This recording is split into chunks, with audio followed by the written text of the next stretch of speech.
Shalom jemaat GBI PPL yang dikasihi Tuhan, apa kabar? Saya berdoa semuanya dalam keadaan baik-baik dan sehat-sehat aja. Terlebih lagi memasuki tahun 2022 ini, kita percaya Tuhan menyertai kita.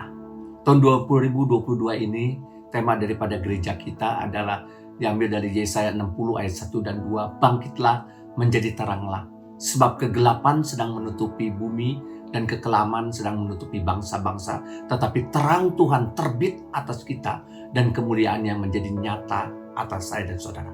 Kita akan merenungkan firman Tuhan dengan hidup sebagai anak-anak terang. Tuhan Yesus datang ke dalam dunia ini membuat terang bagi dunia ini. Dan karena itu Tuhan Yesus berkata, akulah terang dunia. Dalam Yohanes 8 ayat 12. Tuhan Yesus datang ke dalam dunia ini membawa sukacita bagi setiap kita. Dan Tuhan Yesus mau supaya kita sebagai anak-anak Tuhan yang percaya kepadanya menjadi terang bagi dunia ini. Matius 5 ayat 14 sampai dengan 16 berbunyi demikian. Kamu adalah terang dunia. Kota yang terletak di atas gunung tidak mungkin tersembunyi.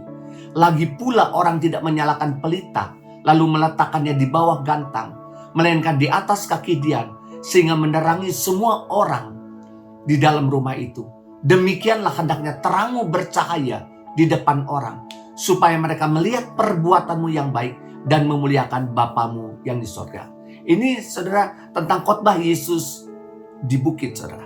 Kalau kita melihat dalam Matius 5 ayat 14a, kamu adalah terang dunia. Jadi kamu adalah, kita sebagai orang percaya adalah terang dunia. Kita adalah sebagai orang percaya, identitas kita adalah terang. Posisi kita ada di atas, saudara. Karena gelap mengikuti terang, bukan terang mengikuti gelap. Tujuan kita hidup, kita tahu, memuliakan Tuhan, menyenangkan Tuhan. Oleh sebab itu, saudara, hidup kita harus memancarkan terang kepada dunia ini.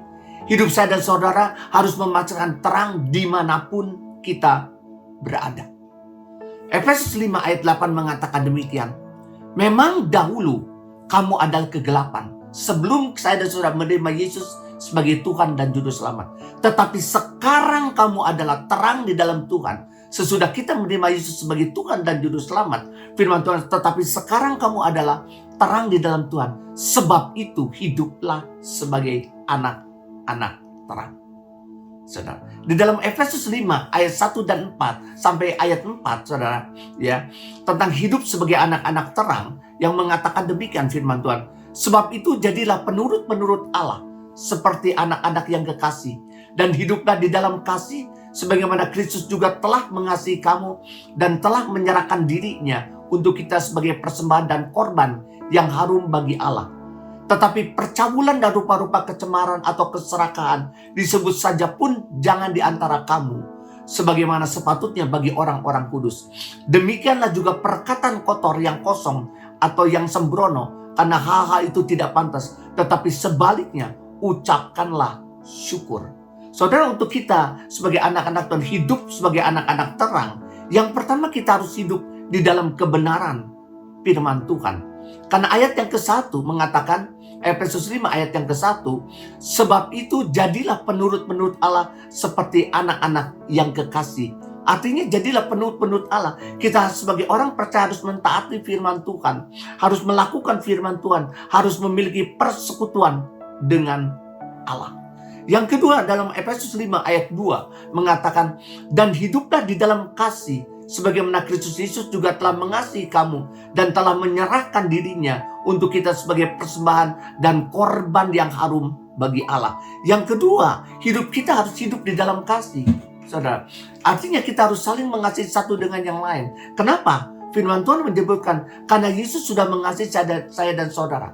Mengasihi Tuhan yang terlebih dahulu. Mengasihi, kita mau mengasihi Tuhan dengan segenap hati kita, dengan segenap jiwa kita, dengan segenap kekuatan kita. Yang kedua, kita mengasihi sesama kita, mengasihi di dalam keluarga kita, mengasihi sesama kita. Jadi ketika saya dan saudara saling mengasihi, kita menjadi terang bagi dunia ini. Efesus 5 ayat yang ketiga mengatakan demikian. Tetapi percabulan dan rupa-rupa kecemaran atau keserakahan disebut saja pun jangan di antara kamu, sebagaimana sepatutnya bagi orang-orang kudus. Artinya saudara, kita harus hidup dalam kekudusan, saudara. Ya, ketika saya dan saudara hidup dalam kekudusan, kita menjadi terang bagi dunia ini. Efesus 5 ayat keempat tadi mengatakan, demikian juga perkataan yang kotor, yang kosong, atau yang sembrono. Karena hal itu tidak pantas, tetapi sebaliknya ucapkanlah syukur. Perkataan kita adalah harus perkataan yang membangun. Perkataan kita adalah harus perkataan yang menguatkan. Perkataan kita adalah perkataan firman Tuhan. Perkataan yang keluar dari mulut bibir sebagai anak-anak terang adalah ucapan syukur yang keluar dari mulut bibir kita. Jadi kita sebagai anak-anak terang harus hidup di dalam kebenaran firman Tuhan. Mentaati firman, melakukan firman, memiliki persekutuan dengan Tuhan. Hidup di dalam kasih, saling mengasihi satu dengan yang lain. Hidup kudus kita. Dan perkataan kita adalah perkataan yang menguatkan, perkataan firman, perkataan ucapan syukur yang keluar dari mulut bibir lidah kita. Yang kedua, kalau kita melihat dari Matius 5 ayat 14b, kota yang terletak di atas gunung tidak mungkin tersembunyi. Artinya saudara, semua orang akan melihat kita, tidak mungkin tersembunyi. Ya, mata dunia akan tertuju kepada saya dan saudara. Kenapa? Karena kita adalah terang. Oleh sebab itu kita harus hati-hati dalam berkata-kata. Kita harus hati-hati dalam bertindak. Kita harus hati-hati dalam berperilaku. Jangan kita menjadi batu sandungan. Kenapa, saudara? Karena kita adalah terang, saudara. Kita adalah terang. Oleh sebab itu pikiran kita harus terus dipenuhi oleh firman Tuhan. Ya, oleh sebab itu Paulus mengatakan, pikirkanlah semua yang benar, yang mulia, yang suci, yang manis, yang disebut kebajikan dan patut dipuji. Jadi pikiran kita harus dipenuhi dengan firman Tuhan. Ketika pikiran saya dipenuhi dengan firman Tuhan, maka perkataan kita, perbuatan kita pasti sesuai dengan firman Tuhan. Yang ketiga, saudara, untuk kita hidup sebagai anak-anak terang, saudara, ya, maka hidup kita harus berdampak.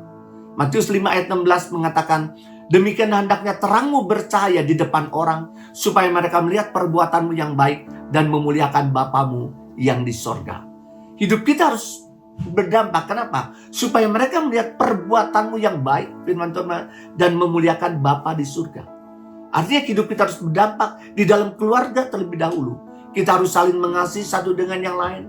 Di dalam keluarga sebagai suami dan istri harus setia pada pasangan kita. Sebagai orang tua harus menjadi teladan bagi anak-anak kita. Sebagai anak-anak harus berbakti kepada orang tua kita. Hidup kita harus berdampak juga dalam pekerjaan, dalam bisnis kita. Kita harus menjadi saksi. Kita harus menjadi berkat di dalam pekerjaan, di dalam bisnis kita. Di dalam pelayanan, kita harus menjadi teladan, menjadi orang yang dibutuhkan. Ketika saya dan saudara menjadi orang yang dibutuhkan, kita sedang menjadi terang, saudara, di dalam pelayanan kita. Dengan saya dan saudara menjadi terang, kita sedang menghadirkan Tuhan di tempat kita berada. Jadi saudara, hidup sebagai anak terang, saudara, hidup dalam kebenaran firman Tuhan, mentaati firman Tuhan, melakukan firman, memiliki persekutuan dengan Tuhan, hidup dalam kasih, saudara, hidup dalam kekudusan, dan perkataannya adalah perkataan yang membangun, ucapan syukur yang keluar dari mulut bibir lidahnya. Yang kedua, saudara, hidup sebagai anak-anak terang, jangan menjadi batu sandungan. Hati-hati dalam berkata-kata, hati-hati dalam bertindak, saudara. Dan yang ketiga, hidup sebagai anak terang, hidup kita harus berdampak dimanapun saya saudara berada, supaya nama Tuhan ditinggikan, dipermuliakan lewat kehidupan saya dan saudara. Tuhan Yesus memberkati kita semua.